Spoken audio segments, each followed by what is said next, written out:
সুপ্রভাত, নমস্কার। আশা করি সবাই ভালোই আছেন, সুস্থ আছেন।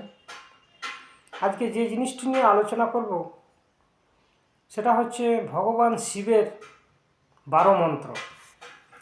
এই 12 মন্ত্র যদি জপ করেন বা শ্রবণ করেন তাহলে জীবনের এর থেকে আর ভালো কিছু ঘটে না জীবনে।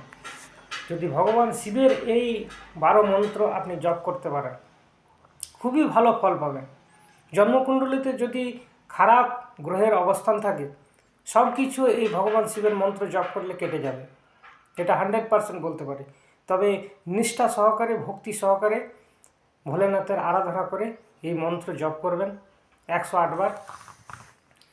মন্ত্রগুলি হচ্ছে ওম নমো শিবায় নমঃ, ওম রুদ্রায় নমঃ, ওম পশুপতয়ে নমঃ, ওম নীলকণ্ঠায় নমঃ, ওম মহেশ্বরায় নমঃ, ওম হরিকেশায় নমঃ, ওম বিরূপাক্ষায় নমঃ, ওম পিনাকিনে নমঃ, ওম ত্রিপুরান্তকায় নমঃ, ওম শম্ভবে নমঃ, ওম ফুলিন্নে নমঃ, ওম মহাদেবায় নমঃ।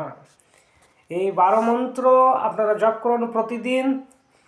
পুজো অর্চনা করে 108 বার করতে পারলে খুবই ভালো হয়। বাড়ির বাইরে যখন যাবেন মন্ত্র জপ করে দেখবেন পজিটিভ আপনার সব কিছু ভালো ঘটছে। খারাপ কিছু, নেগেটিভ এনার্জি সব বাইরে চলে যাবে। তাই উপদেশটি যদি ভালো লাগে আমার চ্যানেলটি সাবস্ক্রাইব করুন, লাইক, কমেন্ট এবং শেয়ার করুন। জয় রাধে, জয় গুরু।